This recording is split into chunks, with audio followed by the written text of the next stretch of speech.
voltamos com o programa Retratos e hoje conversando com Denise Godinho, que depois de descobrir que o filho tinha intolerância ao glúten, começou a criar receitas sem a presença dessa substância. E essas receitas se transformaram no livro Sabor Sem Glúten, que a gente está mostrando e conversando mais sobre ele agora.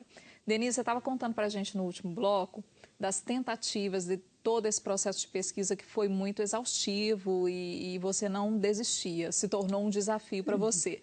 E você terminou falando que o desafio se torna ainda maior, já que o glúten é uma substância essencial para que faça a liga da massa, né? Que a gente fala de uma forma mais popular, né? Para dar liga. Como é que foi isso, assim, encontrar alternativas para que as coisas caminhassem de acordo?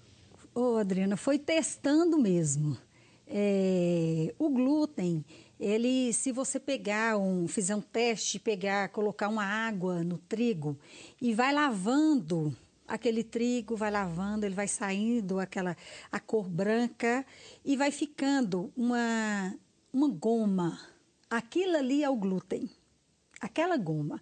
Aquela goma é que deixa os bolos fofinhos, a massa fofinha, crocante, não fica esfareando, ela fica consistente, né? E o paladar, né? Ela também propicia que os alimentos fiquem mais gostosos, né? Hoje, as pessoas, além de buscar qualidades de trigo, espécies de trigo que contém muito glúten, elas ainda acrescentam glúten. Olha só. Então, para você ter ideia do que a gente come, assim, o pão, quando ele é mais fofinho, mais glúten ele tem. A gente nem observa, né, o rótulo e mais glúten ele aquelas tem. observações. E aí, isso foi realmente um desafio. Primeiro que farinha sem glúten, ela é insolúvel. Você não consegue juntar uma água no óleo com a farinha, porque falta a proteína, a substância que dá liga. E aí, eu começava a pesquisar, eu ia para supermercados, lia rótulos de tudo quanto é produto, para eu tentar identificar um espessante, alguma substância que eles usassem para dar liga. Por exemplo, tem um produto que usa-se em sorvete para deixar aquela maciez que parece que é fofo, né? O sorvete é o emulsificante. Então a gente eu fazia teste, comprava produtos para sorvete, tentava fazer e aí assava, ficava bonito, quando saía do forno murchava, ou quando desenformava, ficava todo quebradiço. E aí eu fui começando a estudar. Lia tudo a respeito, comecei a pesquisar, teses, o que eu encontrava muito de material eram teses de mestrado e doutorados, pelo mundo todo. Então, era de onde eu vinha adquirindo o meu conhecimento. E aí eu ouvia se falar em uma fibra, e toda fibra que eu ouvia falar, eu tentava e lutava e conseguia essa fibra, né? Então, testei várias fibras. Tem uma fibra que chama psyllium, que é muito indicada, inclusive tem um medicamento que já vende a fibra psyllium mesmo, para fazer medicação de para a pessoa tomar, que quem tem problema de constipação intestinal. Porque ela solta o intestino mesmo. Sim. Mas assim, além da gente encontrar a fibra, o que usar, tinha que saber a dosagem que usar, né? Que poderia ser usado para você produzir, para fazer uma receita. Que porcentagem daquela fibra você teria que usar que não desse uma diarreia, não soltasse o intestino, ou não desse outro efeito colateral. Ou até a combinação dos ingredientes, né? Até porque às vezes o ingrediente não combinava com determinada substância, né? Com certeza. E aí a gente vai descobrindo que nas farinhas sem glúten, as opções que a gente tem é farinha de arroz, uma fécula de batata, um polvilho doce, um creme de arroz, uma rosina, a maisena, que é o amido, né? Que eram as principais, o fubá, né? Eram as principais farinhas à disposição. Hoje, nós temos a quinoa, nós temos a chia, a farinha de linhaça. Hoje né? já tem muito mais opções. Hoje, né? Então, mas o que eu tinha eram aquelas farinhas. E eu vi com as minhas experiências que uma farinha só, ela não funciona.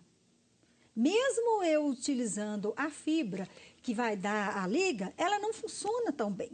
Então, eu fui fazendo composições e testes, dosagem de quantidade da fibra a ser usada para cada mix de farinha. Foi o que eu desenvolvi e que tem as receitas no livro. Sua cozinha era um verdadeiro laboratório, Era né? um verdadeiro laboratório. Pelo que você está contando, eu já estou imaginando os tubos de ensaio e tudo. Porque tinha que testar, tinha que ver a diluição, quando eu diluísse na água, qual o tempo que ele virava uma gelatina, né? E umas farinhas fazem isso, outras não, outras têm outros efeitos, apesar de ser fibra. Né? Então, era assim mesmo. Era um desafio e tanto. E aqui, ó, só para vocês terem uma ideia, porque o livro, ele traz as receitas, né? Mas ele é ilustrado, então tem as fotos das receitas para você ver, ó, o que é possível fazer, né, com essas substâncias alternativas, né? Retirando o glúten desses alimentos. Então, são alimentos saborosíssimos. Agora, você conta um pouquinho da sua história aqui no livro também, né? Conto. Aqui na parte da frente do livro, você conta um pouquinho do que foi, né, esse desafio. Esse desafio todo, né? E essa busca por cada dia melhorar a receita, o alimento que Agora, Denise, a curiosidade, o sabor, ele é bem parecido com o sabor que a gente conhece? Eu sou muito exigente. Muitas vezes a receita dava certo no sentido de maciez, crocância. E eu experimentava o produto. Para João Vitor estava ótimo, né? Eu fazia uma empada. Ele era o melhor crítico até hoje, apesar imagino, que, assim, não era o maior crítico. Quem são os meus maiores críticos é Luana, minha filha mais nova, e Renato, meu esposo. Sim. Por quê? Eles tinham um parâmetro, porque eles tinham como comparar. João Vitor, não. Verdade. Então, para João Vitor, tudo estava bom. Aí eu falava, então, o termômetro meu eram eles. Isso aqui, não, tá faltando, tá com gosto. Porque as farinhas alternativas, você tem que ter um cuidado de misturá-las a quantidade certa, porque senão tudo fica com o mesmo sabor. Então, você faz um bolo com gosto de biscoito, porque tudo fica com gosto de polvilho. Sim. E aí, nas minhas tentativas, eu fui eliminando, reduzindo quantidades de cada um, até chegar nos mixes de farinhas. Então, eu desenvolvi o mix de farinha para fazer bolo. Bolo que tem gosto de bolo, né? Textura de bolo. Massas amanteigadas, que é uma empada. Essas massas mais amanteigadas, que ficam mais crocantes, fazer uma quiche, né? Outro tipo, para fazer massas, todos os tipos de salgado, que tem o sabor próprio, porque meu desafio era esse. Aqui a gente tem aqui alguns exemplos, Denise, até para mostrar para quem está em casa, né? Para ilustrar melhor o que a gente está falando. Por exemplo, uma farinha preparada para empadas, massas amanteigadas, né? Aí você coloca aqui polvilho doce, farinha de arroz, o leite em pó, a fécula de batata, o creme de arroz e essa goma xantana. Isso. Essa goma xantana foi a última descoberta. Esse é um produto importado. É novo? Pelo menos aqui no Relativamente, Brasil? Assim. O Brasil não produz essa goma xantana, ela é importada, né? Mas o resultado com ela é fantástico. Ela não tem sabor, ela não altera o sabor das farinhas, né, dos alimentos, e ela me dá essa liga que eu preciso. Ah, tá. Porém, em quantidades certas.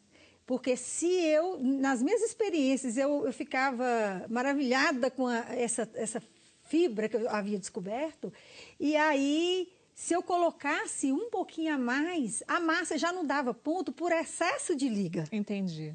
Então, até essa dosagem, por isso que eu fiz os mix, que eu cheguei a esses mix, porque um bolo não precisa de tanta liga como a massa, um pão. Então, cada alimento tem a sua quantidade Entendi. necessária. Hoje, por exemplo, na sua casa, na casa do João Vitor, por exemplo, ele tem as farinhas separadas? Tem as farinhas separadas, porque facilita. João Vitor mesmo, ele faz receitas, ele faz um petit gâteau, ele faz um bolo.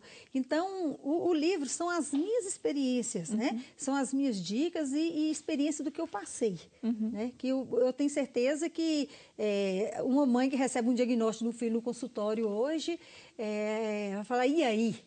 A partir de amanhã, como é que vai ser? Não é fácil. Não é fácil, né?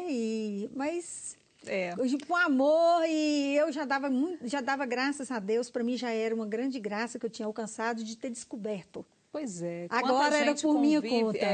E quantas pessoas convivem, né, com isso por tantos anos e não se atentam, não têm o diagnóstico adequado e demoram muito tempo, né? A gente vai falar mais sobre a experiência aqui da Denise.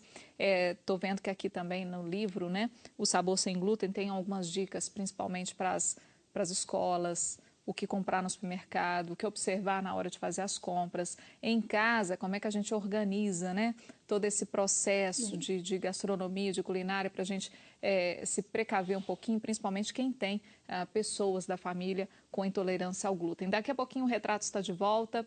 A gente está conversando aqui com Denise Godinho. A gente volta em instantes. Fique por aí.